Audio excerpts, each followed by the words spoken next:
నమస్తే, welcome to Andhraprabha భక్తి. నేను Mahalakshmi.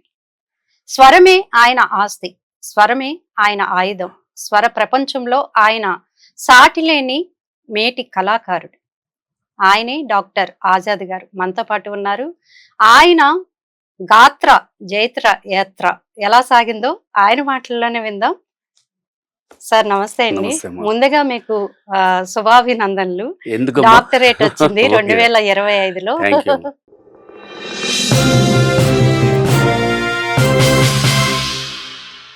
Thank you. Thank you. అయితే అసలు ఇప్పటికే లేట్ ఇచ్చారని మేము అనుకుంటున్నాం, మా ఒపీనియన్ ప్రకారం. మీకు ఎప్పుడో రావాల్సిన లేదు, అది డాక్టరేట్. కరెక్టే. లేట్ గా ఇచ్చారు. మ్మ్. ఇప్పుడు రావాలి, అదృష్టం ఉండాలి కదా. ఉమ్. అసలు అయితే ఒక మ్మ్. విషయం చెప్పాలి. డాక్టరేట్ అనేది యాక్టర్స్ కి, డాన్సర్స్ కి, రైటర్స్ కి, ఎడ్యుకేషన్ లో అన్నిటిలో డాక్టరేట్ మ్మ్. ఉంటుంది. కానీ వాయిస్ కల్చర్ మీద డాక్టరేట్ రావడం ఇదే first time. First time. First time. So- global human peace university అని ఉమ్. వాళ్ళు చెన్నైలో ఇచ్చారు. ఉమ్. జూన్ 28కి ఇచ్చారు నాకు. అంటే మీ లైఫ్ స్టోరీ తీసుకుంటే మ్మ్. చాలానే చెప్పుకోవచ్చు. మ్మ్. కాకపోతే మంది భక్తి చేస్తున్నాం కాబట్టి మ్మ్. భక్తికి సంబంధించిన టాపిక్లు కూడా మీ దగ్గర చాలా ఉన్నాయి. ఎస్, మనం భక్తి కోసం ఈ రోజు మాట్లాడుకుందాం. రైట్. ఫస్ట్ గా చూసుకుంటే మ్మ్. షిరిడి సాయిబాబా మ్మ్. పాత్రలో అద్భుతంగా జీవించి మ్మ్. మీ ఓన్ స్వరంతో మ్మ్. రాణించి మ్మ్. చాలా చక్కగా చేశారు. ఆ పాత్ర గురించి మా ప్రేక్షకులు. అంటే యాక్చువల్గా షిరిడి సాయిబాబా వాయిస్ చెప్పడం అంటే నేను ఎక్కువగా దేవుళ్ళ వాయిస్ చెప్తుంటానమ్మా. అంటే చిలుకూరి బాలాజీ, షిరిడి సాయిబాబా, సత్య సాయిబాబా, గురునానక్ ప్రవచనాలు మతాలకు అతీతంగా అతీతంగా ఆ, చెప్పడం నాకు మ్మ్. అలవాటు. ఉమ్, చెప్తున్నాను ప్రతిసారి. నేను ఏది వచ్చినా దేవుళ్ళ వాయిస్లు చెప్పడం నాకు అలవాటు. అయితే ఒకసారి నేను షిరిడి సాయిబాబా వాయిస్ చెప్పి పంపించాను. ఉమ్, ఎక్కడ సాయి బృందావనం అని ఇక్కడ ఆ, రామోజీ ఫిలిం సిటీకి ఆపోజిట్లో ఉమ్, ఉంది. ఉమ్, వస్తే ఆయన ఏమన్నారంటే, స్వామి, అక్కడ స్వామి, సార్ మీరు వాయిస్ చెప్తున్నారు, వేరే వాళ్ళకి వాయిస్ ఎందుకు చెప్పడం, మీరే వేసేయచ్చు కదా. ఉమ్. అంటే నేను అది టెలిఫిల్మ్, అది ఓకే. నేను డేర్ చేయలేకపోయాను. ఎందుకంటే అందరూ చేస్తారా లేదని ఉమ్. మేకప్ చేశారు. యాక్సెప్ట్ మీకు, చేస్తారా చేయరా పంపించాం. పాత్రని? ఆ. మేకప్ చేసిన తర్వాత "ఆ, దగ్గర కనిపిస్తున్నావు నువ్వు ఇలా ఇలా" అని చెప్పి. ఉమ్, అయితే ఇంకా నాకు అదృష్టం కదా అది. అంతే కదా. వెంటనే ఆ పాత్ర వేయడం, ఉమ్, అందులో ఆ వాయిస్ నేనే డబ్బింగ్ చెప్పుకోవడం, తర్వాత వేరే పాత్రలకు కూడా కొన్నిటికి ఉమ్, నేనే చెప్పడం, ఇలా ఉమ్, జరిగింది. ఉమ్, అది సక్సెస్ అయింది. అయితే వాళ్ళ భక్తులకు పంపించుకున్నారు. అది టెలికాస్ట్ సాయిబాబా చేశారా భక్తులకి. లేదా నాకు తెలియదు. ఆ, ఎక్కడ పంపించారు, ఏ ఏ ఏ దేశాల్లో పంపించారు అని నాకు తెలియదు. ఉమ్, కానీ అదైతే మటుకు సూపర్ సక్సెస్ అయింది. ఉమ్, అది నాకు తెలుసు. అది ఉమ్. ఆ తర్వాత ఇంకా మిగతా దేవుళ్ళ గురించి చిలుకూరి బాలాజీ గురించి చిలుకూరు మీ- బాలాజీ. చిలుకూరు బాలాజీ చేసి ఉమ్, 15 సంవత్సరాలు అయిందమ్మా. ఉమ్, నేను చిలుకూరు బాలాజీ చిలుకూరు బాలాజీ లీలామృతం అని చెప్పి అది తీశాను. ఉమ్, అక్కడికి వెళ్ళి రంగరాజన్ స్వామి ఉన్నారు. ఆ, ఎక్కడ చిలుకూరు బాలాజీ, చిలుకూరి బాలాజీ. సౌందరరాజన్ గారు, రంగరాజన్ స్వామి గారు, ఆయనకి వెళ్ళి చెప్పాం, ఉమ్, ఇలాగ చిలుకూరు బాలాజీ చేయాలని ఉంది. అంటే ఏం పేరమ్మా ఇది అని అడిగారు ఆయన. అంటే నాతో కెమెరామెన్, ఉమ్, రైటర్స్ అందరూ వచ్చారు. అదే ఆజాద్ అని. ఆహా. తర్వాత మరి అందులో భాష ఏం నేను చెప్తాను, ఒకసారి మీకు శ్లోకాలు వినిపిస్తాను. ఆ ఉమ్, శ్లోకాలు విని మీరు ఓకే అంటే నేను ఇది టేకప్ చేస్తాను. ఉమ్, అయితే నేను భగవద్గీతలో యదా యదా హి ధర్మస్య చెప్పాను, విత్ మీనింగ్ చెప్పాను. ఉమ్, విత్ మీనింగ్ చెప్పాను. వెంటనే అయితే గో హెడ్ అని చెప్పి ఆయన బీటా క్యాసెట్, అప్పుడు ఉమ్. బీటా క్యాసెట్ అని ఉంటుంది. క్యాసెట్స్. అంటే విహెచ్ఎస్, యుమాటిక్, బీటా, తర్వాత డివిసి, ఉమ్, తర్వాత చిప్, ఇక్కడ దాకా వచ్చాం. ఉమ్, కానీ బీటా టైంలో నేను ప్రొడ్యూస్ చేశాను. అది ప్రొడ్యూస్ అండ్ దర్శకత్వం వహించాను. ఉమ్, అందులో ఒక పాత్ర కూడా వేశాను. చిలుకూరు బాలాజీకి డబ్బింగ్ కూడా చెప్పాను. ఓ, ఉమ్. ఉమ్, అదొక అద్భుతమైన ప్రయోగం. ఉమ్, అది ఉమ్, వాళ్ళందరూ హ్యాపీ ఫీల్ అయ్యారు. ఉమ్. అది రిలీజ్ అంటే ఒక సంస్థ చేసింది. ఇది ఓకే.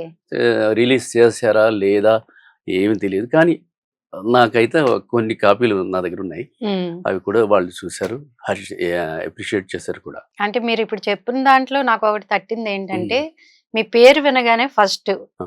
ఈ హిందూ దేవుళ్ళ గురించి టాపిక్ అనేది వస్తుంది. అంతే. మరి మీ ఆజాద్ పేరుతో ఆ. ఇన్ని అవకాశాలు, దేవుడి మీద పాడే పాటలు ఉమ్. ఎలా వచ్చాయంటారు? అంటే నాకు చిన్నప్పటి నుంచి ఉమ్, మతం అనేది లేదమ్మా, లేదు. యాక్చువల్గా లేదు. నిజం. మా వాళ్ళు అంటుంటారు, అరే నువ్వు యేసుప్రభు అంటావు, ఉమ్, అల్లా తెలుగు అంటారు. అల్లా తెలుగు బాలాజీ అంటావు, ఉమ్, గురునానక్ అంటావు. ఏంట్రా అంటే నాకు ఇంట్రెస్ట్ అవి. ఉమ్, ఏంటంటే వాళ్ళు చెప్పినవి నేను మళ్ళీ రిప్రొడ్యూస్ చేసి మాట్లాడడం ఒక అలవాటుగా చేసుకున్నాను. ఉమ్, అది ఇవాళ నాకు పెద్ద అసెట్ అయిపోయింది. ఉమ్. ఇప్పుడు పెద్ద పెద్ద దేవుళ్ళ వాయిస్లు చెప్పాలంటే అవును. ఛాలెంజింగ్ కదా. ఛాలెంజింగ్ ఆ, సార్. అది ఆజాద్ నా పేరు. అవును. ఆజాద్ చిలుకూరు బాలాజీ, ఉమ్, ఆజాద్ యేసుప్రభు, ఆజాద్ సత్యసాబాబు, ఆజాద్ షిర్డి ఉమ్. సాబాబు, గురునానక్. గురునానక్. ఆ, ఆ, ఇవన్నీ చెప్పడం వల్ల ఖురాన్ని తెలుగులో అనువదించడం అదొక ఇది. అవును. అదే అంటే ఎలాగా నేను అదే కాబట్టి ఆ, ఖురాన్ని తెలుగులో అనువదించి ప్రపంచం అంతా అది ఎలా పంపించాను. సార్ సాధ్యమైంది ఖురాన్ తెలుగులో? ఎలాగంటే అది ఇప్పుడు క్యాసెట్ కూడా ఉంది కదా ఆ, మీ దగ్గర? క్యాసెట్ కూడా ఉంది, ఉమ్, అది మీకు చూద్దాం. చూపిస్తాను. అయితే ఖురాన్ని అరబ్బీ భాష ఉమ్, ఉమ్. ఎవరికి తెలియదు. తెలీదు కదా అసలు. అరబ్బీ భాష గాని ఉర్దూ గాని తెలియని ప్రజలు చాలా మంది ఉన్నారు ఉమ్, ఆంధ్రాలో కానీ ఇక్కడ కూడా ఉన్నారు. అయితే అది ఎలా ఇచ్చేస్తే వాళ్ళకి చేరుతుంది అని చెప్పి నేను ఏం చేశాను, ఉమ్, తెలుగులో ఆ, ఉంటాయి కదా ఉమ్, ఖురాన్ తెలుగులో, దాన్ని ఆ స్టైల్ని ఉమ్. అంటే అరబీ శ్లోకం చెప్పడం, మళ్ళీ వెంటనే ఇది చెప్పడం, సారాంశం. ఆ, ఉమ్. సారాంశం అంటే అలా. ఎన్ని లాంగ్వేజెస్ వచ్చాయి సార్? ఇది ఖురాన్ ఆహా, ఖురాన్ కాదు, అసలు మామూలుగా ఎన్ని భాషలు వచ్చాయి అంటే మీకు? నేను ఫ్రాంక్ గా చెప్పాలంటే మూడే. మూడేనా? కానీ ఓకే. కానీ ఆ. నేను చిన్న చిన్న ఇవి రాసుకుంటాను. నేను ఉమ్, రాసుకొని ట్రాన్స్లిటరేషన్ చేసుకొని ఉమ్. దాన్ని 10 సార్లు ప్రాక్టీస్ చేసి నేను చెప్తుంటాను. ఎన్ని అది నా అలవాటు. భాషల్లో పాటలు పాడి ఉంటారు సార్? పాటలు పాడలేదు నేను. పాటలు పాటలు గాని, కాదు. డైలాగ్స్ గాని? డైలాగ్స్ అయితే చెప్పాను, ఆ. తమిళ్లో చెప్పాను, ఉమ్. ఒరియాలో చెప్పాను, గుజరాతీలో చెప్పాను. మరి అవన్నీ ఎట్లా మీరు ప్రాక్టీస్ చేస్తారు? అంటే నా పక్కన ఆ, తమిళ్ ఎవడికి Translation. తెలుస్తుందో వాడిని కూర్చోబెట్టుకొని ఓహో. 10 సార్లు బాగా అలిసిపోయేదాకా చెప్పడం. ఉమ్, చెప్పిన తర్వాత ఆహా బాగా చెప్పారా నువ్వు అని చెప్పి అప్పుడు నేను టేక్ చేసేవాడిని. ఉమ్, ఇలాగా చాలా ప్రయోగాలు చేశాను, ఉమ్. సక్సెస్ అయ్యాను. సో దేవుడు కరుణించి నాకు ఏం చేశాడంటే 40 సంవత్సరాలు, ఉమ్. 40 అంటే 4 దశాబ్దాలు అన్నమాట దశాబ్దాలు. చేసిన సక్సెస్ అయిపోయి ఉమ్. నేను డాక్టరేట్ ఇవ్వాలి వీడికి అని చెప్పి దేవుడు అనుకున్నాడు. సో ఇచ్చా. లైఫ్ అనేది ఫుల్ఫిల్ అయిపోయింది అంతే. మీకు. ఓకే. నా ఇంకేం గోల్ అదే కోరికలు కదా. లేవా సార్? ఉమ్. ఇంకేం కోరికలు లేవా? ఇంక- పద్మశ్రీ రావాలి, పద్మభూషణ్ అది రావాలి. చాలా కష్టం. ఆ, అది కోరుకోవడం కూడా కష్టమే. కోరుకోవడం ఎందుకంటే కూడా కష్టం. కష్టమే. ఎందుకంటే మనకి ఆ దగ్గరికి వెళ్ళాలంటే చాలా ఇవి ఉంటాయి. ఓకే.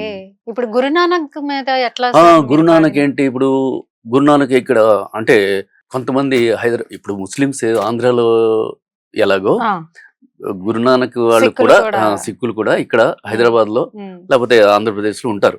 వాళ్ళకి ఈ గురువాణి చదవడం ఉమ్, ఉమ్. అవన్నీ అంత ఐడియా ఉండదు. ఆహా, మూల మంత్రం అంటారు కదా. ఇప్పుడు అవును. ఓం భూర్భువస్స భువస్సు, తత్సవితురు గాయత్రి భర్గో మంత్రం. దేవస్య ధీమహి ధియో యో నః ప్రచోదయాత్ అంటాం. ఉమ్, కానీ ఇప్పుడు హిందువుల్లో కూడా ఉమ్, శుక్లాంబరదనం విష్ణు శశివర్ణం చతుర్భుజం ప్రసన్నవదనం అంటారు. ఉమ్. మీనింగ్ తెలియదు కదా తెలీదు. కొంతమందికి అందరికి కాదు, ఉమ్. కొంతమందికి తెలియదు. అలాగే ముస్లిమ్స్ లో కూడా, ఓకే. అలాగే సిక్కుల్లో కూడా. అలాగే ఇక్కడ ఏంటి సిక్కుల్లో మూల మంత్రం అని ఉంటుంది. ఉమ్, అదేంటంటే ఇప్పుడు గాయత్రి మంత్రమే మూల మంత్రమేనా ఉమ్. గాయత్రి. మూల మంత్రం. అలాగే ముస్లిమ్స్ లో కూడా ఖురాన్ లో కూడా సూరాయ ఫాతిహ అంటారు. అన్నిట్లో మూల మంత్రం ఉంది. ఉంటాయి, ఓ. అన్నిట్లో ఉంటాయి. ఆ. సో దానికి నేనేం చేశానో ఆ మూల మంత్రం తలక ఇది ఉమ్, నేనే చెప్పి ఉమ్, దానికి తెలుగులో అనువదించి ఇంగ్లీష్ లో కూడా చెప్పేసి ఉమ్. అది ప్రసారం చేశాను. అప్పుడు వాళ్ళు హ్యాపీ ఫీల్ అయ్యారు. ఓకే. గురునానక్ ఇది ఉమ్, ఏకోంకార్ సత్నాం కర్తాపురక్ నిర్భవ్ నిర్వైర్ అకాల్ మూర్త జూని సైభంగ్ గురు ప్రసాద్ జప్ ఆద్ సచ్ జుగాద్ సచ్ హైబీ సచ్ నానక్ హోసీవి సచ్ అని చెప్పి ఉమ్, దాన్ని తెలుగులో అనువదించి ఉమ్. ఇది పంజాబీలో గురువాణి అంటారు దీన్ని. పంజాబీ. గురువాణిలో మూల మంత్రం అంటారు. ఓకే. ఇది కూడా చెప్పాను. ఉమ్. అయితే మనం భగవద్గీత గురించి మాట్లాడుకుంటే ఉమ్. శ్లోకాలు మీరు చాలా అద్భుతంగా చెప్తారు. చాలా మీ అద్భుతమే. వాయిస్ మీ వాయిస్ నుంచి మాకు వినాలని. అంటే ఇప్పుడు యదా యదా హి ధర్మస్య గ్లానిర్భవతి భారత అభ్యుత్థానమధర్మస్య తదాత్మానం సృజామ్యహం పరిత్రాణాయ సాధూనాం వినాశాయ చ దుష్కృతాం ధర్మ సంస్థాపనార్థాయ సంభవామి యుగే యుగే సంభవామి యుగే యుగే. ఎప్పుడెప్పుడు ధర్మానికి హాని కలిగి అధర్మం విజృంభించినాయి అప్పుడల్లా నేను అవతరింతును. సాధుజనులకు రక్షించుటకును, దుర్మార్గులను నిర్మూలించుటకును, ధర్మమును స్థిరముగా ప్రతిష్ఠించుటకును ప్రతి యుగమందును అవసరమైనప్పుడల్లా నేను ప్రకటమగుదును. అది దాని మీనింగ్. ఇప్పుడు కర్మణ్యే వాధికారేస్తి మా ఫలేషు కదాచన మా కర్మ ఫల హేతుర్భూర్మాతే సంజోస్త కర్మణి. కర్మలను ఆచరించడం నా బాధ్యత. ఫలితాలు వాటంతట అవే వస్తాయి. మంచి చేస్తే మంచి ఫలితాలు, చెడు చేస్తే చెడు ఫలితాలు, ఇలాగా చెప్పుకుంటూ భగవద్గీతలో చెప్తుంటాను. అది ఎక్కడ పనిచేసిందంటే చిలుకూరు బాలాజీ దగ్గర, అక్కడ రంగరాజ స్వామి భగవద్గీత మొత్తం చదివేశారా సార్? లేదు లేదు లేదు అంటే 18 అధ్యాయాలు ఉన్నాయి, కానీ కొన్ని క్యాచ్ చేశాను, కొన్ని చూసి చెప్పేస్తుంటాను అంతే. అంటే నేను అంత పండితుడు కాదు, అంటే సందర్భాన్ని బట్టి నేను ఇచ్చేస్తుంటాను. అలాగే ఖురాన్ కూడా, ఖురాన్ చదివాను కానీ ఇంపార్టెంట్ వే చేసి దాన్ని ట్రాన్స్లేట్ చేసి పంపించడం. బైబిల్ చదివారా సార్? బైబిల్ చదివాను. అందులో కూడా యేసు ప్రభు దానికి ఏంటంటే, ఇప్పుడు క్రిస్టియన్ ఇది ఉంటాయి, యేసు చరిత్రలో ఒక నాటిక ఉండదు, అందులో అమృతవాణి అని సికింద్రాబాద్ లో ఒక స్టూడియో ఉంది. అక్కడ యేసు చరిత్ర అనే ఒక నాటకం చేస్తున్నప్పుడు దానిలో యేసు ప్రభు పాత్రకి నన్ను పిలిచారు. నేను వెళ్ళాను. వెళ్ళైతే ఇప్పుడు ఆడిషన్ పెట్టారు. ఆడిషన్ పెడితే దాన్ని నాకు తోచిన విధంగా నేను చదివాను. వాళ్ళు ఓకే అన్నారు, నీ వాయిస్ బాగుంది అన్నారు. అంటే ఫస్ట్ ప్రార్థన, అందులో ప్రార్థన ఉంటది, అలాగే ఉంటది. అదేంటంటే, పరలోకమందున్న మా తండ్రి, నీ నామము పరిశుద్ధపరచబడునుగాక, నీ రాజ్యము వచ్చుగాక, నీ చిత్తము పరలోకమందు నెరవేరుచున్నట్లు భూలోకమందును నెరవేరునుగాక. మా అనుదిన ఆహారము నేడు మాకు దయచేయము, మా రుణస్థులను క్షమించున్న ప్రకారము మా రుణములు క్షమించు, మమ్మ శోధనలోకి తేక దుష్టి నుండి తప్పించు, ఎందుకనగా రాజ్యము బలము మహిమయు నీవయ్యున్న తండ్రి, ఆమేన్. ఇది చెప్పాను. అది దీనిలో చెప్పాను. అంటే దైవత్వంగా మైక్ లో ఎక్కువ యాడ్ చేసి యాంప్లిఫైయింగ్ చేస్తారు కదా, చేసి చెప్పాను. ఇప్పుడు నేను బ్లాంక్ గా చెప్పేస్తాను కాబట్టి మీకు అంతా అయినా కూడా వచ్చింది సార్ ఆ వాయిస్ లో, ఎక్కడ పోతుంది చెప్పండి. అయితే మీ వాయిస్ నుండి మేము సాయిబాబా కూడా వినాలనుకుంటున్నాం. ఓకే, షిరిడి సాయిబాబా. అంటే అందులో ఏకాదశ సూత్రాలు అన్నమాట షిరిడి సాయిబాబా. దాంట్లో ఏంటంటే, ప్రతిసారి ఎక్కడికి వెళ్ళినా ఏ గుడికి వెళ్ళినా ఏకాదశ సూత్రాలు తెలుస్తాయి కదా. షిరిడి ప్రవేశమే సర్వ దుఃఖ పరిహారము, ఆర్తులైననేమి నిరుపేదలైననేమి ద్వారకామయ ప్రవేశమును నించినంతనే సుఖ సంపదలు పొందగలరు. ఈ భౌతిక దేహానంతరము సైతము నేను అప్రమత్తుడను. నా భక్తులకు రక్షణము నా సమాధి నుండియే వెలువడను. సమాధి నుండియే నేను సర్వకార్యములు నిర్వహించును. సమాధి నుండియే నా మానుష శరీరం మాట్లాడు. నా యందే ఎవరి దృష్టి కలదో వారి యందే నా యొక్క కటాక్షం కలదు. నా సహాయమును గాని సలహాను గాని కోరించు తత్క్షణమే సంగీతను. మా భక్తుల గృహములందు లేమి అను శబ్దము పడుసోబదు. ఇది అది దీనిలో మైక్ దగ్గర ఎక్కువతో చెప్తుంటాను. దాన్ని ఫ్లూట్ బాగుంటుంది. ఇంకా మీరు షిరిడి సాయి కాకుండా సత్యసాయి బాబా ఏం చేశానంటే, అక్కడ స్థలపురాలు చేశాను. స్థలపురం అంటే పుట్టుబడిలో వెళ్ళి వారం రోజులు ఉన్నాను బాబా దగ్గర కూర్చొని.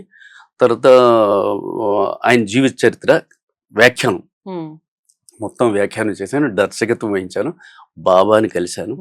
ఆయన నన్ను ఆశీర్వదించడం జరిగింది. అంటే ఓం శ్రీ సాయిరామ్ అనే దానికి ఓం శ్రీ సాయిరామ్ అంటుంటారు జనరల్ గా కదా. దానికి ఏంటనేది నేను చెప్పాను. ఓం శ్రీ సాయిరామ్. ఓంకారములోన సాయి ఒదిగున్నాడు, శ్రీకారములోన సాయి స్థిరమైనాడు, సాకారములోన సాయి సద్గురుడైనాడు, సాకారములోన సాయి సద్గురుడైనాడు, ఏకారములోన సాయి ఇలవేల్పై నిలిచాడు. ఓం సాయిరామ్, ఓం సాయిరామ్, శ్రీ సాయిరామ్, శ్రీ సాయిరామ్. ఇది చెప్పాను. ఆయన ఇలా వచ్చి దగ్గరకు వచ్చి ఇలా చేసి, బంగారు ఈ క్యాసెట్ అయితే సత్యసాయి శంఖారావు అని పెట్టాను ఆ వీడియో చేసి చెప్పడం, అందరూ వచ్చారు నా దగ్గరికి. వచ్చి ఓహో అని ఆయన చెయ్యి వేయడం వల్ల అది అలా జరిగింది. తర్వాత అరబీ ఏంటంటే ఖురాన్లో అల్హమ్దులిల్లాహి రబ్బిల్ ఆలమీన్ అర్రహమానిర్ రహీం మాలిక్ యౌమిద్దీన్ ఇయ్యాక నఅబుదు వ ఇయ్యాక నస్తഈన్ ఇహ్దినస్ సిరాతల్ ముస్తఖీమ సిరాతల్ లజీన అన్అమ్త అలైహిం గైరిల్ మగ్జూబి అలైహిం వలద్వాలీన్ ఆమీన్. అంటే దీని మీనింగ్ ఏంటంటే సకల స్తోత్రాలు సర్వలోకాలకు ప్రవీణ అల్లాహ్కి శోభిస్తాయి. ఆయన అనంత కరుణామయుడు, అపార కృపాశీలుడు, ప్రళయ దిన అధినేత. దేవా, మేము నిన్నే ఆరాధిస్తున్నాం, సాయం కొరకు నిన్నే అర్థిస్తున్నాం, మాకు సన్మార్గం చూపించు, నీ మమ్మల్ని సన్మార్గం చూపించు, నీ ఆగ్రహానికి గురి కాని వారి భ్రష్టులు కాని వారి మార్గంలో నడిపించు, ఆమీన్ అని చెప్పి దాని మీనింగ్ చెప్పారు. అలాగే శ్లోకాల్లో ఏ శ్లోకం వచ్చినా అరబీలో, తెలుగులో, ఇంగ్లీష్ లో చెప్పేస్తుంటాను నేను. అది అంటే ఇది పర్టికులర్ ఎందుకు చెప్పానంటే ఇది మెయిన్. ఇప్పుడు శ్లోకం ఇప్పుడు శుక్లాంబరధరం ఉంటాం, శుక్లాంబరధరం విష్ణుం శశివర్ణం చతుర్భుజం ప్రసన్నవదనం ధ్యాయే సర్వ విఘ్నోపశాంతయే అగజా ఆనన పద్మార్కం గజానన మహర్నిశం అనేకదంతం భక్తానాం ఏకదంతముపాస్మహే ఏకదంతముపాస్మహే. ఇది ఇంటర్వ్యూ పుణ్యమాని మీ వాయిస్ మాకు ఇన్నే అదృష్టం కలిగింది. మీనింగ్ చెప్పేస్తాను, చెప్పండి. శ్వేతవస్త్రధారి, సర్వవ్యాపి, చంద్రకాంతి వర్ణ శోభితుడు, 4 భుజములతో ప్రకాశించేవాడు, ప్రసన్న వదనంతో రంజిల్లువాడైన గణపతిని సర్వ విఘ్నములు ఉపశమించుటకు నేను ధ్యానించుచున్నాను. దాని మీనింగ్ అలా చెప్పుకుంటూ ప్రతి శ్లోకంలో అర్థాలు చెప్పి, అరబీలో అవనివ్వండి, గురునానక్ అవనివ్వండి, క్రిస్టియానిటీ అవనివ్వండి, చెప్పండి. లేకపోతే మీరు శ్లోకం చెప్పేస్తారమ్మా, ఓం భూర్భువ సత్సవితుర్వరేణ్యం భర్గో దేవస్య ధీమహి ధియో యో నః ప్రచోదయాత్. గాయత్రి మంత్రం చదువుతారా అంటే రోజు 108 సార్లు చదువుతాను అంటారు. మీనింగ్ తెలియదు. గాయత్రి మీనింగ్ చెప్పేస్తాను నేను. ఓం భూర్భువస్స తత్సవితుర్వరేణ్యం భర్గో దేవస్య ధీమహి ధియో యో నః ప్రచోదయాత్.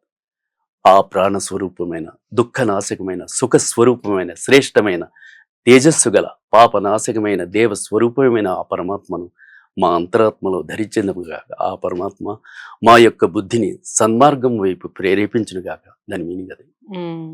అంటే ఇప్పుడు 4 దశాబ్దాలు అన్నారు. అయితే ఈ 4 దశాబ్దాల్లో అన్ని మతాల్ని కవర్ చేశారు. మీకు ఎప్పుడైనా ఏ మతం నుంచి అయినా ఏవైనా ఆటుపోట్లు ఎదురయ్యాయా? లేదు. అంటే ఇది పాడుతున్నారు, మీరు ఇది పాడుతున్నారు, ఎందుకని కలిపి వచ్చాయి? ఏంట్రా నువ్వు ఇది ఉండి అటు మాట్లాడుతున్నావు, ఇటు మాట్లాడుతున్నావు, మొత్తం అయ్యాయి. కానీ నాకు మతం తెలియదు, మతం అనేది లేదు, నేను అనుకున్నదే నా మతం, అంతే. ఇది నా జాబ్ అంటే అందుకే నేను చెప్పాను, మృగాన్ని మానవుడిగా, మానవుని దైవంగా మార్చగలిగేదే మతం. అన్ని మతాల సారమే యోగం. అది దాని గురించి ఎందుకు చెప్పానంటే, మతిని శుద్ధం చేసేది మతం, మానవత్వం లేని మతం కాదు. దేవుని పూజించు, ప్రాణికోటిని రక్షించు, తద్వారా భగవదాశీర్వాదంతో శాంతి నింట వెంట చెంత ఉంటుందని చెప్పాను. అంటే మతిని శుద్ధం చేసే మతం అంటే ఏంటి? నువ్వు హిందువా, ముస్లిమా, క్రిస్టియనా ఇదా అదే చెప్పేటప్పుడు మైండ్ ఇదైపోతుంటది, అవును. లేనిపోని ఇచ్చేసి ఉమ్, చేస్తుంటా. ఉమ్, కానీ నాకు అలాంటివి లేవు. అందుకే నేనేం చేశాను, అన్ని మతాల గురించి నేను తెలుసుకున్నాను. ఉమ్, వాళ్ళకి ఎవరికి కావాలంటే వాళ్ళకి చెప్తున్నాను నేను. ఉమ్. ఉమ్, అంటే ఇప్పుడు మత కలహాలు అనేవి ఎక్కువగా ఉన్నాయి సార్. అప్పట్లో కూడా ఉండేవా? ఉండే ఎట్లా ఉండే ఉండేవా? ఉండే ఆ, ఉమ్. పెద్ద పెద్ద ఇష్యూస్ అయినాయి. ఆ, ఉమ్, ఎందుకమ్మా నేను రామాయణం చెప్తుంటే, ఉమ్, అంటే కొంచెం అందులో స్లాంగ్ రామాయణం చెప్తుంటే అందులో రాముడి పాత్ర కూడా నేను వేశాను. ఉమ్, ఉమ్. అది వీధి నాటకం అంటే ఓకే. రాముడి పాత్ర నేను వేశాను. సో అందులో కొన్ని ఇదిగా ఉంటాయని చెప్పి స్టేజ్ మీద చెప్తుంటే ఆపేశారు వచ్చి. ఓ, అది కూడా జరిగింది, అందుకే అది ఇక్కడ ఎత్తట్లేదు దాన్ని. ఆహాహా. అయితే ఈ ఈ మత కలహాలు అనేవి అప్పటి నుంచి ఉన్నాయి. ఎస్. ఉమ్. అయితే ఇక్కడ నాకు ఒక డౌట్ ఏంటంటే, షిరిడి సాయిబాబాని దేవుడే కాదని కొన్ని వ్యాఖ్యలు వస్తూ ఉన్నాయి. మీరేమంటారు అసలు? నేను అంటే నేను ఆ కాంట్రవర్షియల్లో నేను వెళ్ళరు అసలు. వెళ్ళలేనమ్మా. వెళ్ళరు. వెళ్ళలేను. మీరు ప్రార్థన చేసుకుంటారా? అల్లాని పూజిస్తారా? ఏం చేస్తారు? అబ్బా, అది మంచి క్వశ్చన్, అది మంచి క్వశ్చన్. నేనేంటంటే గాడ్ ఈజ్ వన్, అదే నా సూత్రం. Okay. గాడ్ ఈజ్ వన్ అంటే నేను ప్రతి ఇప్పుడు శుక్లం వరద మీనింగ్ చెప్పాను, యథా యథా ధర్మే చెప్పాను, చెప్పారు, బైబిల్ చెప్పాను, చెప్పారు. గురునానక్ చెప్పాను. మరి ఇక్కడ ఏంటి ఉమ్. అల్లాని పూజిస్తారంటే ఇవన్నీ చెప్పడమే నా ఇది. ఓకే. అందరికి వాళ్ళు సర్దార్జీస్ కూడా, సిక్కు మతస్థులు కూడా నన్ను ఎంతో ఇదిగా వెల్కమ్ చేస్తారు. ఉమ్, బా ఏంట్రా నువ్వు ఎలా చెప్పేస్తున్నారు, మాకు కూడా కొన్ని తెలియవు అన్నట్టు. ఉమ్. సో ఇక్కడ ఏమవుతుంది, ఇప్పుడు మీరు ఎక్కువ శాతం ఇక్కడ హిందూస్ కాబట్టి అవును. నేను భగవద్గీత చెప్పినా, లేకపోతే శుక్లమురది చెప్పినా, గాయత్రి మంత్రం చెప్పినా, లేకపోతే ఏది చెప్పినా కూడా ఉమ్, వాళ్ళకి ఏంటి, ఆహా ఇదేముంది వదిలేస్తారు. ఉమ్. కానీ అది నేర్చుకొని మళ్ళీ చెప్పాలి అనే ఇది రాదు వాళ్ళు. తపన ఉండదు. ఆ, ఉమ్. వీళ్ళకి ఉంటది శక్తి. కొంతమందికి. ఉమ్, అమ్మో ఇది నేర్చుకోవాలి, ఇది ఉమ్. ఏకం ఇది మనది, మనకి మనం కావాలి తెలుసుకోవాలి అన్నట్టు. అని చెప్పి బ్రహ్మాండ ఇది ఉంటది. ఆ, ఆ, హిందువుల్లో తక్కువ ఉంటది. ఉమ్. ఉమ్, ఏంటమ్మా నేను ఒక్కొక్క దీనిలో ఆ ఎక్కడికి వెళ్తే, నేను అమృత్సర్ 2 సార్లు వెళ్ళాను. ఉమ్. Golden temple. ఆ. ఆ. తర్వాత మొన్న చర్చ్ చాలా సార్లు వెళ్తుంటాను. మొన్న మెదక్ చర్చ్కి వెళ్ళాను. ఉమ్. మెదక్ చర్చ్ ఆ, ఇందిరాగాంధీ famous వీళ్ళందరూ కదా, వచ్చి అక్కడ ఆసియాలోనే. అక్కడికి వెళ్ళాను. ఆ. అంటే ఎక్కడెక్కడ ఇంపార్టెంట్ ప్లేసెస్ ఉన్నాయో, ఎక్కడెక్కడ ఇవి ఉన్నాయో ఒక్క మక్కకి వెళ్ళలేదు ఇంకా. ఓ. అది కూడా కంప్లీట్ చేస్తారా సార్? అన్ని గుళ్ళు తిరిగానమ్మా ఆ. నేను, అన్ని గుళ్ళు తిరిగాను. ఉమ్, ఆ ఇండియాలో ఉన్న గుళ్ళన్నీ తిరిగాను ఉమ్, అన్ని. ఉమ్, మక్కా కూడా వెళ్ళలేదు. ఉమ్. గోల్డెన్ టెంపుల్ చూశాను, చర్చిలు తిరిగాను, ఇక్కడ తిరుపతి మొత్తం ఉమ్, అన్ని చూశాను నేను. ఉమ్. అయితే మీరు మీరు డిక్లరేషన్ ఇస్తారా? తిరుపతి అనగానే నాకు గుర్తొచ్చింది. డిక్లరేషన్ అప్పుడు ఉండేది కాదు అప్పుడు నేను లేవు. వెళ్ళినప్పుడు. అప్పుడు ఇప్పుడు లేవు మొదలయ్యాయి. అసలు. ఎవరైనా వెళ్ళేవారు అప్పుడు. ఇప్పుడు ఓకే. మొదలైపోయింది.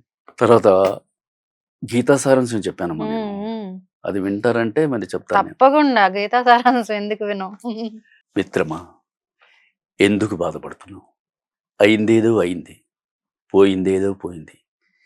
నీవు ఈ లోకానికి వచ్చినప్పుడు ఒట్టి చేతులతో వచ్చావు, పోయేటప్పుడు అంతా తీసుకోవాలనుకుంటున్నావు. అందుకే నీకు ఈ ఆరాటం శాంతి. నీవు ఏం పోగొట్టుకున్నావు అని విచారిస్తున్నావు. నీవేం తెచ్చావని నువ్వు పోగొట్టుకున్నావు. నీవేం సృష్టించావని నీకు నష్టం వచ్చింది. నువ్వు ఏదైతే పొందావో అది ఇక్కడిదే పొందావు. ఏదైతే ఇచ్చావో అది ఇక్కడిదే ఇచ్చావు. ఈనాడు నీవు నీ సొంతం అనుకున్నదంతా నిన్న వేరొకరి సొంతం కాదా, రేపు మరొకరి సొంతం కావున జరగవలసింది జరగక మానదు. అనవసరంగా ఆందోళన చెందకు. ఆందోళన అనారోగ్యానికి మూలం. ప్రయత్న లోపం లేకుండా ప్రయత్నించు. ఫలితం ఏదైనా దైవప్రసాదంగా స్వీకరించు. కోట్లు లేవని చింతించు, కూటికి ఉన్నది కదా సంతోషం. కారు లేదని చింతించు, కాళ్ళు ఉన్నందుకు సంచు. కాలిలో ముళ్ళు గుచ్చుకున్నదే చింతికు, కంటిలో గుచ్చుకోలేందుకు సంతోషించు. రేపు అనే దానికి రూపు లేదు. మంచి పనులు వాయిదా వేయకు. అసూయను రూపుమాపు. అహంకారాన్ని అణుగుద్రుకు. హింసను బిడనాడు, అహింసను పాటించు. ఇలాగా నేను చెప్పుకుంటూ వెళ్ళిపోతుంటాను. ఎలా మెమరీ అంత స్టోరేజ్? అంటే ఆ ఇంట్రెస్ట్ అమ్మా నాకు. ఆ ఇంట్రెస్ట్ వల్ల వృత్తే దైవం అన్నట్టు. అంతే. ఒక వన్ వర్డ్ లో కరెక్ట్ వర్డ్. ఓకే. దైవం నాకు ఇవే కదా. ఇంతవరకు మీ ముందు నేను కూర్చున్నా అంటే, ఇంత పెద్ద ఛానల్లో మరి మీ ముందు కూర్చొని నన్ను ఇంటర్వ్యూ చేస్తున్నా అంటే అదే కదా. అవి ఉండడం వల్ల ఆజాద్ లేకపోతే రమ్మన్నారు. ఎవరు నేను ఎందుకు పిలుస్తారు మీరు అవును. కదా. డాక్టరేట్ ఉమ్. వచ్చినప్పుడు ఉమ్. అంటే ఎవరికైనా తెలుస్తుంది, ఉమ్. ఆ అనుభూతి మాటల్లో చెప్పలేం. ఆజాద్ గారు అనుభూతి ఎలా ఉండింది? నిజంగా చెప్పాలంటే ఆమ్, అసలు ఊహించడం వేరు. నాకు గోల్ ఉండేది, ఆ, ఏదో ఒకటి సాధించాలి, ఏదో ఒకటి సాధించాలి. ఓకే. అంటే arise and awake, stop not until your goal is reached అని వివేకానంద స్వామి చెప్పడం జరిగింది. All power is within you, you can do anything and everything, believe in that do not believe that you are weak, stand up and express the divinity in Vivekananda Swami. So అది నా మైండ్లో ఉంది. మీరైనా ఎవరైనా నేనైనా ఎవరైనా చనిపోయే ముందు ఏదో ఒకటి సక్సెస్ సాధించాలి అని చెప్పి. అలాగే అబ్దుల్ కలాం గారు, think big, think fast, think ahead and aim for the best. ఎప్పుడేం కలిసారా సార్? లేదు, నాకు ఆ అదృష్టం రాలేదు. వచ్చింది కానీ దూరంగా వచ్చింది, దూరంగా ఇచ్చేసి చేయడం జరిగింది, రాలేదు ఆ అదృష్టం. అచ్చా, సో ఇవన్నీ నా మైండ్ లో బాగా ఎక్కిసాయి. ఏదో ఒకసారి థింక్ డిఫరెంట్లీ అన్నారు. సో అందుకే కదా నేను డబ్బింగ్ ఇక లేని సమయంలో డబ్బింగ్ అసోసియేషన్ పెట్టి దాన్ని యూనియన్ ఫస్ట్ డబ్బింగ్ అనేది మీరే స్టార్ట్ చేశారు 91 లో. 95 లో డబ్బింగ్ అవార్డ్స్ కూడా ఇచ్చాను నేను. ఫస్ట్ ఫిల్మ్ లో ఇప్పుడు ఇవ్వట్లేదా సార్ డబ్బింగ్? ఇప్పుడు వీళ్ళు ఇస్తున్నారు. అంటే అప్పుడు నంది అవార్డు అవి అందరికి ఇచ్చేవారు, కానీ డబ్బింగ్ ఆర్టిస్ట్ ఇవ్వరు. ఇప్పుడు నేను స్వరదర్శిని 95 అవార్డ్స్ అని చెప్పి, స్వరదర్శిని నా ఇన్స్టిట్యూట్ పేరు, స్వరదర్శిని. ఆ ఇన్స్టిట్యూట్ తో స్టూడెంట్లని తయారు చేస్తూ ఉంటారు. రోజారమణి గారికి ఇచ్చాను, శిల్ప, జయదేవ్, జయ భాస్కర్, రఘు గుంచే, వీళ్ళందరికి అప్పుడు 95 ఇచ్చాను. అవన్నీ మీకు ఇప్పుడు మీ ముందే వారు మంచి పొజిషన్ లో ఉన్నారు. మీరు ఎవరైతే చెప్పారో రఘు కుంచే గారు, రోజారమణి గారు, ఎలా అనిపిస్తుంది? రోజారమణి, శిల్ప గారు ఎలా అమ్మా, నేను ఇప్పుడు 7,500 మందికి ట్రైనింగ్ ఇచ్చాను ఇప్పుడు దాకా. అందులో డాక్టర్లు ఉన్నారు, లాయర్లు ఉన్నారు, పోలీసులు ఉన్నారు, మ్యూజిషియన్స్ ఉన్నారు, వెంట్రిలాక్విస్టులు ఉన్నారు, మిమిక్రీ ఆర్టిస్టులు ఉన్నారు, డబ్బింగ్ ఆర్టిస్టులు ఉన్నారు, యాంకర్స్ ఉన్నారు, రిపోర్టర్స్ ఉన్నారు, న్యూస్ రీడర్స్ ఉన్నారు, క్రిస్టియన్ టెలి ఇమాజిస్టులు ఉన్నారు, అందులో ఉన్నారు, బదిలీలు ఉన్నారు. వీళ్ళందరికీ నేను ట్రైనింగ్ ఇచ్చానమ్మా. నాకు అంటే నేను ఏదైతే నమ్మానో, దేని మీద నేను జీవిస్తున్నానో అదే వాళ్ళకి బ్రతికించు, లివ్ అండ్ లెట్ లివ్. అంటే నేను వాయిస్ మీదే బ్రతుకుతున్నాను కాబట్టి మీరు కూడా వాయిస్ చెప్పుకోండి, దానిలో వచ్చే ఇన్కమ్ ని మీరు తీసుకోండి. ఇప్పుడు డబ్బింగ్ ఆర్టిస్టులు, యాక్టర్లు ఎవరైనా కానీ ఎంత ఎర్న్ చేస్తున్నారో తెలుసు మీకు? చెప్పలేము. మరి లక్షల్లో వాళ్ళకి ఫ్లాట్లు, కార్లు అన్ని ఉన్నాయి. డబ్బింగ్ ఏం చెప్తున్నాడు అంటే డబ్బింగ్ చెప్పుకుంటాడు సినిమా, మరి డబ్బింగ్ చెప్పుకుంటాడు రా సినిమాలకి, వాటికి. ఇప్పుడు ఒక 2 సినిమాలు ఆస్కార్ రేస్ లో ఉన్నాయి సార్. ఒకటి లక్ష్మీ నరసింహ అవతారం, రెండవది కాంతారాటు. 2 దేవుడి సినిమాలు. ఇలాంటి సినిమాలకి డబ్బింగ్ చెప్పడం అనేది కష్టమా? ఎట్లా? చాలా కష్టం, చాలా ఈజీ కాదు. అది చాలా ఈజీ కాదు అసలు.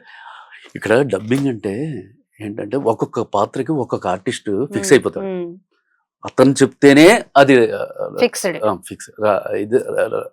ఇదే ఏమవుద్ది, సక్సెస్ అవుద్ది. వేరే వాళ్ళు చెప్పినా కూడా అంత రాదు, ఫీల్ రాదు. ఎందుకమ్మా? క్లాప్స్ కొడితే డబ్బులమ్మా, విజిల్ కొడితే డబ్బులు, అంటే డబ్బులు, అంటే ఫైట్ జరుగుతున్నప్పుడు అంటారు కదా, వాళ్ళందరూ వీళ్ళంటారు, గ్రూప్ లో నిలబడి అంటుంటారు, వాడికి కూడా డబ్బులు ఇస్తారు. మరి అది అప్పటికి అంటే చాలా తేడాలు కూడా వచ్చేసాయి టెక్నాలజీ పరంగా. ఇప్పటికీ మీకు ఈ దేవుడివి గానీ ఏవైనా పాత్రలు చేయమంటూ ఆఫర్లు వస్తున్నాయి? లేదా? అంటే నేను వాంటెడ్లీ నేను వద్దనుకున్నానమ్మా. నేను ఇప్పుడు నా ఒకటే ఒక ఇదేంటంటే, వాయిస్ మీద నేను బ్రతికాను కాబట్టి ఆ వాయిస్ ని వేరే వాళ్ళకి నేర్పిద్దాం.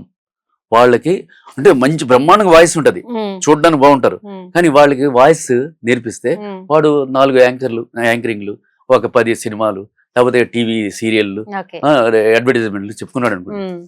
అడ్వర్టైజ్మెంట్లు కూడా చేశారు కదా సార్ మీరు? 600 కంపెనీలు చెప్పాను. మీకు ఏమైనా చెప్పమంటే 200 చెప్పేస్తారు. ఇప్పుడు మీకు దేవుడు ఇది కాబట్టి సుధాకర్ పీవీసీ పైప్స్ ఓ, అది చేశాను.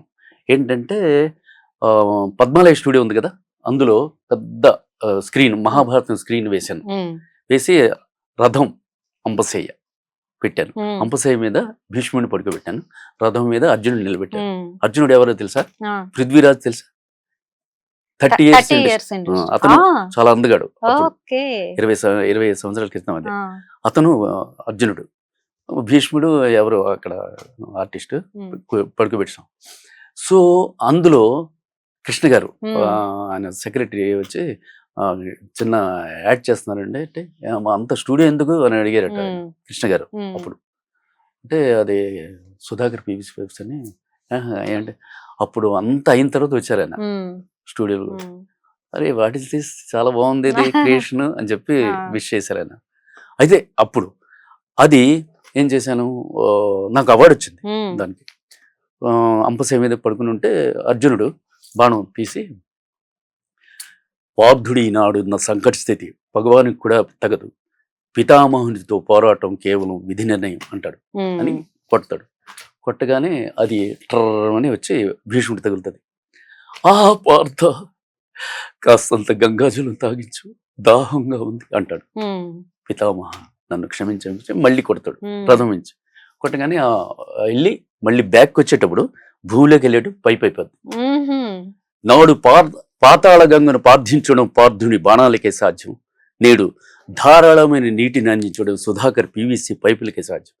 ధారాళమైన నీటికి, పుష్కలమైన పంటకు సుధాకర్ పీవీసీ పైపులు, ఫిట్టింగ్లు మరియు డ్రిప్ ఇరిగేషన్ సిస్టమ్ శ్రీ మీలా సత్యనారాయణ, మోక్షగుండం విశ్వేశ్వర అవార్డు గ్రహీత సుధాకర్ అధినేత, దశాబ్దాల అనుభవంతో ఆధునిక సాంకేతిక పరిజ్ఞానంతో తయారైనవి Sudhakar group of industries, Suryapet వారి విశిష్ట ఉత్పాదనలు చెప్పారు.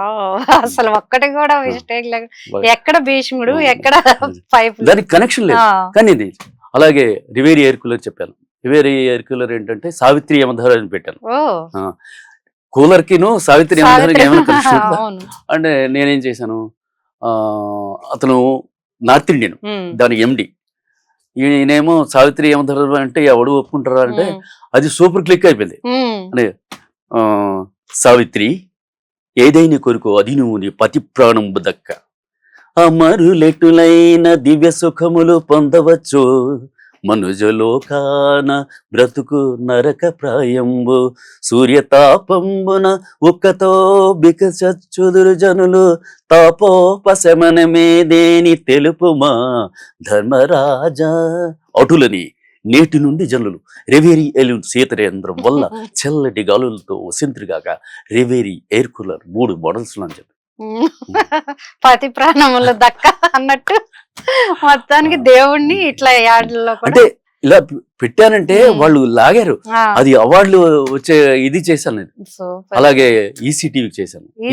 ఈసీటీవీ మీరు చాలా 35 సంవత్సరాల క్రితం అది. ఈసీటీవీ ఏంటంటే అంటే ఇవన్నీ నాకు అవార్డ్స్ వచ్చాయమ్మా, అందుకే నేను చెప్తున్నాను ఇవి. అందుకే మైండ్ లో ఉండిపోయినాయి అట్లాగా. మరి నా ఇవి కదా అవి మైల్ స్టోన్స్. ఈసీటీవీలో మీరు ఇళ్లల్లో అంటే ఆంధ్రలో గానీ ఎక్కడికి వెళ్ళినా బావా ఎప్పుడు వచ్చేది, ఏమి తెచ్చావు అని జోకులు వేస్తుంటారు కదా బావ బావమరుదులు అందరూ. బావ అక్క బావ వస్తున్నారు అంటే పండుగకి, బావా ఎప్పుడు వచ్చేది, ఏమి తెచ్చి, నా గురించి ఏం తెచ్చావు అని జోకులు వేస్తుంటారు. అంటే ఆయన స్టైల్లో ఆయన చెప్పుకుంటాడు. నేను అదే దాన్ని ఇచ్చేసుకుని, బావా ఎప్పుడు వచ్చేటివి, ఏమి తెచ్చితివి, తెచ్చి తిన్ని కొరకు, తెచ్చి తిన్ని కొరకు ఈసీటీవీ. ఈసీటీవీ భారతదేశంలో ఫస్ట్ టీవీలలో ఇది నీకు బెస్ట్. అలాగా అత్యుత్తమ సాంకేతిక పరిజ్ఞానంతో తయారై కలర్ మరియు బ్లాక్ అండ్ వైట్ మోడల్స్ లో అందరికి అందుబాటు ధరలో ఈసీటీవీలు. అది పోయి అతను మహారాష్ట్ర, చాలా అతను తెలియదు చాలా ఏంటిది ఈ బావా ఏంటి దానికి అవార్డు. అంటే లోకల్ ని తీసుకుంటూ అట్లా ఆ థాట్ అనేది కూడా చాలా కష్టం. మొత్తానికైతే మాకు చాలా టైం కేటాయించారు. ఓపిగ్గా మేము అడిగిన వాటికి సమాధానం చెప్పారు. Thank you sir. Thank you very much. ఇంకా మీకు మంచి మంచి అవార్డులు రావాలని థ్యాంక్ యూ మా మా ఆంధ్రప్రభ తరఫున మీకు కోరుకుంటున్నాం సార్. Thank you. సో చూసారు కదా అండి, ఇలాంటి మంచి మంచి విషయాలతో మీ ముందుకు వస్తూ ఉంటాం. చూస్తూనే ఉండండి ఆంధ్రప్రభ భక్తి.